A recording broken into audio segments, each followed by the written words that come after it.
اہل علم نے چند شروط روزہ کے بیان کیے ہیں، وہ شرطیں آپ کے سامنے بیان کرتا ہوں۔ روزہ کی شرطوں میں سے ایک شرط ہے اسلام کا ہونا۔ اسلام ہو یا مسلمان ہو تو اس کا روزہ درست ہوگا، مسلمان نہ ہو تو اس کا روزہ قبول نہیں کیا جائے گا، کافر سے کوئی عبادت قبول نہیں کی جائے گی۔ مسلمان ہونا ضروری ہے، شرط ہے روزہ کی صحت اور روزہ کے درست ہونے کے لیے۔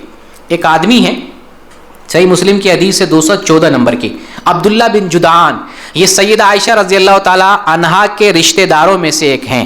یہ زمانے جاہلیت میں غریبوں کو کھلایا کرتے تھے، غریبوں کو پلایا کرتے تھے، صلہ رحمی کیا کرتے تھے۔ تو یہ نیکی کا کام ہے، رشتوں کو ملانا، جوڑنا، غریبوں کی خبر گیری کرنا، یہ اچھا کام ہے۔ تو عائشہ رضی اللہ تعالیٰ عنہا رسول اللہ صلی اللہ علیہ وسلم سے پوچھتی ہیں، اللہ کے رسول انہوں نے جو نیک کام کیا ہے جاہلیت کے زمانے میں، ان کو فائدہ ملے گا؟ آپ فرماتے ہیں نہیں، ان کو کوئی فائدہ نہیں ملے گا۔ کیوں نہیں فائدہ ملے گا؟ اس لیے آپ کہتے ہیں کسی بھی دن اس نے یہ نہیں کہا رب اغفر لی خطیئتی یوم الدین، اے اللہ میرے گناہ کو قیامت کے دن معاف فرما دے۔ یعنی بہت لطیف اشارہ آپ صلی اللہ علیہ وسلم نے کیا، بتایا کہ یہ مومنوں میں سے نہیں تھا۔ اللہ سے گناہوں کی بخشش کی دعا کون کرتا ہے؟ مومن کرتا ہے۔ کون کہتا ہے یا رب قیامت میں میرے گناہ کو معاف فرما دے؟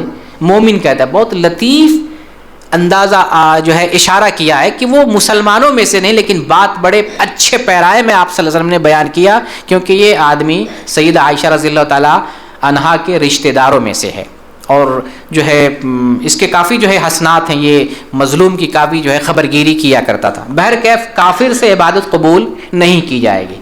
روزہ کی شرط میں سے ایک شرط ہے بلوغت کا ہونا۔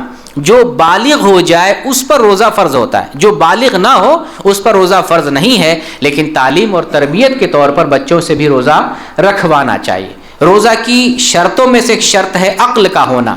جس کو سمجھ نہیں ہے، عقل نہیں ہے، اس کے اوپر روزہ فرض نہیں ہے، چاہے وہ بچہ ہو اس کے اوپر بھی روزہ فرض نہیں ہے، یا دیوانہ اور مجنوں ہو اس کے اوپر بھی روزہ فرض نہیں ہے۔ جب عقل آ جائے، شعور آ جائے، سمجھ آ جائے، اب اس کے اوپر روزہ فرض ہو جاتا ہے۔ یہ تیسری شرط تھی۔ روزہ کی ایک چوتھی شرط ہے انسان کے اندر صحت کا ہونا اور قدرت کا ہونا۔ انسان صحت مند ہو، بیمار نہ ہو یا غیر قادر نہ ہو۔ بیمار اگر ہے تو اس پر روزہ فرض نہیں ہے، غیر قادر ہے، روزہ رکھنے کی طاقت نہیں ہے، بیماری کی وجہ سے ہو، ضعیفی کی وجہ سے ہو یا کسی اور وجہ سے ہو، غیر قادر، روزہ رکھنے کی طاقت نہیں ہے، اس کے اوپر روزہ فرض نہیں ہے، لیکن روزہ کے بدلے کیا کرے گا؟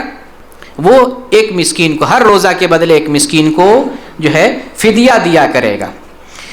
اور اس کی دلیل قرآن میں ومن کان مریضا او علی سفر فعدۃ من ایام اخر، جو روزہ رکھنے کی طاقت نہیں رکھتا ہے وہ روزہ کے بدلے ایک مسکین کو فدیہ دے گا۔ اور جو بیمار آدمی ہے جو روزہ بر وقت نہیں رکھ سکتا ہے تو وہ بیماری کی وجہ سے اتنا روزہ چھوڑے گا، بعد میں اتنے روزے کی وہ قضا کرے گا۔ تو بیمار کا اور ضعیف کا مسئلہ تھوڑا سا الگ الگ ہے، انشاءاللہ اس کی وضاحت آگے دروس میں آئے گی۔ روزہ کی شرطوں میں سے ایک شرط ہے اقامت کا ہونا، یعنی مقیم ہونا۔ آدمی مقیم ہو اس کے اوپر روزہ فرض ہے، جو مقیم نہیں ہے، مسافر ہے، اس کے اوپر روزہ فرض نہیں ہے۔ یعنی جب سفر میں آدمی ہو تو روزہ فرض نہیں ہے، روزہ چھوڑ سکتا ہے، لیکن سفر سے متعلق مختلف احکام ہیں۔ اگر سفر میں روزہ رکھنے میں آسانی ہے تو روزہ رکھنا افضل ہے، روزہ رکھنا افضل ہے، چھوڑ دیتے تب بھی چلے گا لیکن رکھنا افضل ہے۔ اور اگر سفر میں روزہ رکھنے میں مشقت ہے، روزہ چھوڑنا افضل ہے۔ اگر رکھ سکتے ہیں رکھ سکتے، کوئی مسئلہ نہیں، گناہ نہیں ہوگا، لیکن چھوڑنا افضل ہوتا ہے۔ اور اگر سفر میں روزہ رکھنے سے تکلیف لائق ہوگی، ضرر لائق ہوگا، تو پھر ایسے روزہ رکھنا نہ رکھنا واجب ہے۔ ایسا روزہ رکھنا اس کے لیے حرام ہے، نہ رکھنا واجب ہے۔ ایک آدمی روزہ رکھے ہوا تھا، لوگ اس کے اوپر جو ہے سایہ کیے ہوئے تھے، نبی کریم صلی اللہ علیہ وسلم نے دیکھا یہ کیا ہو رہا ہے، تو پتہ چلا یہ روزے کی حالت میں، کہا اس کے روزے میں کوئی خیر و بھلائی نہیں۔ یعنی روزہ رکھ کر سفر میں، وہ سفر کی حالت تھی، روزہ رکھ کر سفر میں جو ہے تکلیف نہیں دینا، آپ کو تکلیف ہے سفر میں روزہ رکھنے کی وجہ سے تو روزہ نہیں رکھنا ہے۔ تو یہ اقامت کا مسئلہ ہے کہ جو آدمی مقیم ہے اس کے اوپر روزہ فرض ہے، جو مقیم نہیں مسافر ہے اس کے اوپر روزہ فرض نہیں ہے، لیکن سفر کی وجہ سے روزہ جو چھوٹے گا بعد میں ان روزوں کی قضا کرنا پڑے گا۔